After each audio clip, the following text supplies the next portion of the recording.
if this Judge Chutkan in D.C., this federal judge, because we assume Trump's going to get convicted in that case. I mean, the smart bet would be this D.C. jury convicts him because they hate him politically. 92% voted for Joe Biden, and she hates him.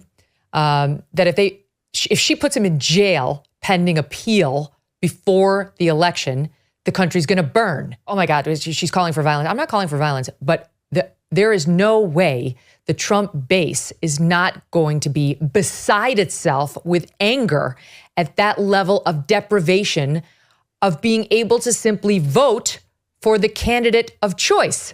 That's what's being taken away here. Speaking of violence, that's what you're going to get. And speaking as someone who detests violence, and I've seen war, that's why I detest violence. So I spent a lot of my career trying to argue against more wars because I think violence is the worst thing.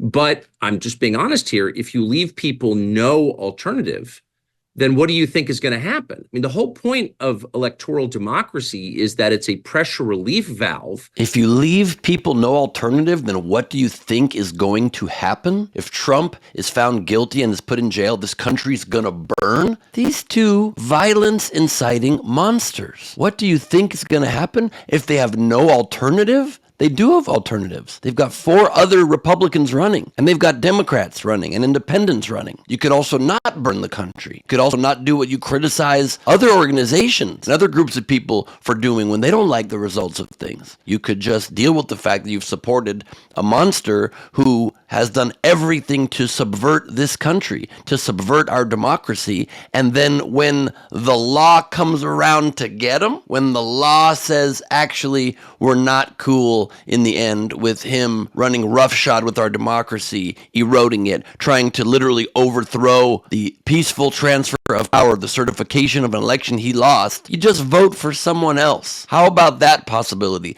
These people that are riling up their base to create more political violence in this country, when they are the same people guided by this orange menace, by Tupe Fiasco himself. They're going to do it again now? Now, if ever we want to stop the man who incited political violence due to his own petty inability to admit an election loss, now we're just doomed to have election violence on loop forever? Violence in this country politically forever? Just because Trump can't be in power? Carlson went on to say in this interview with Megyn Kelly, 2 real intellectual giants. You know, you're going to get violence if you keep this up, and that's just the truth. And you're going to get violence if you keep this up. That's just the truth. And I'm very upset about that. No, you're not. And I'm very upset about that. I don't want that to happen. Yes, you do. You're saying it and you're calling for it. I think the counter-violence will be much more extreme than the violence, but any rational person can see what's coming, so they have to stop this. And then he goes on, the charges against Trump are not real. They're not even for serious crimes. They are real, you loser. They are real, you liar. And even under your own sentence, even if you believe they're not for serious crimes, you're admitting they're crimes. And you can't do crimes and get away with it in a country with laws. But guess what? There's almost no more serious crime than literally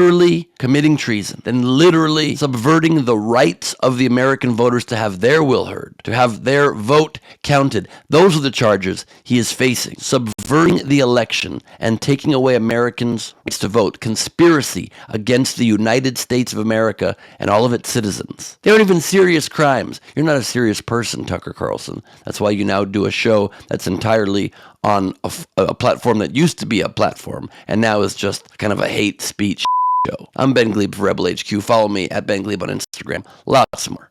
I'm a little heated today. Sorry.